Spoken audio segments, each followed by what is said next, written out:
पार्वती सदैव वास करते हैं। सदियों से इस पवित्र नगरी ने अनेक ऋषि मुनियों, तपस्वियों, धर्म गुरुओं आदि को अपनी ओर आकर्षित किया है। आदि शंकराचार्य एवं मंडन मिश्र ने इसी मंदिर के प्रांगण में बहुत समय व्यतीत किया। समय बदला, दौर बदला। भारत के स्वर्णिम काल पर विदेशी आक्रांताओं की नजर पड़ी, जिसे वे लूटने एवं सनातन संस्कृति को नष्ट करने के उद्देश्य से यहाँ आए। जब प्रथम बार गौरी ने आक्रमण किया, तब पृथ्वीराज चौहान ने उसे पूरी तरह पराजित किया था। अंत में उसने क्षमा मांगी और वचन दिया कि ऐसी गलती दोबारा कभी नहीं होगी।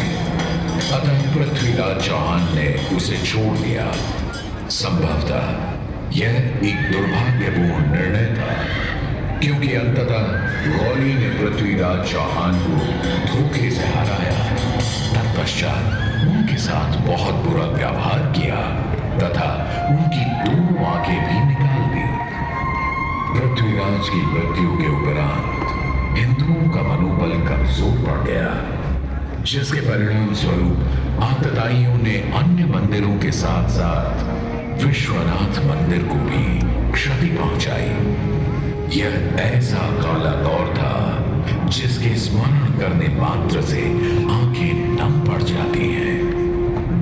परंतु समय सदा एक सा नहीं रहता और दुख के ये बादल भी सुख में बदलने वाले थे।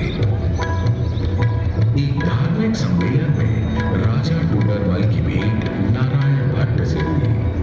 नारायण भट्ट एक बहुत धनी व्यक्ति थे।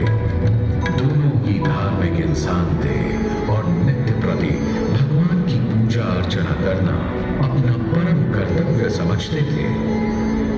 दोनों ने काशी विश्वनाथ के इस पावन मंदिर का जीर्णोद्धार करवाया और वीरान बड़े खंडहरों में एक नई जान डाल दी। 16वीं सदी में संत तुलसीदास ने यहाँ रामचरितमानस की चौपाई को पढ़ा था तथा संत एकनाथ ने भी यहीं पर वारकरी संप्रदाय का महान ग्रंथ श्री एकनाथी भागवत लिखकर पूरा किया था। लगभग 7वीं शताब्दी के मध्य में मराठा शासक मल्हार राव होलकर ने काशी विश्वनाथ मंदिर के पुनर्निर्माण की योजना बनाई। ये कार्य वे तो नहीं कर पाए, परंतु उनकी पुत्रवधू अहिल्याबाई होलकर जी ने इसे सन 1776 से 1778 के बीच पूरा किया। वर्तमान काशी विश्वनाथ मंदिर निर्माण का श्रेय अहिल्याबाई होलकर जी को ही जाता है। इनके अलावा महाराजा रणजीत सिंह ने 1000 किलो शुद्ध सोने से निर्मित छत्र को इस मंदिर पर लगवाया। जहां ग्वालियर की महारानी बैजाबाई ने ज्ञानवापी का मंदिर बनवाया, तो वहीं नेपाल के महाराजा ने यहाँ नंदी की प्रतिमा स्थापित करवाई।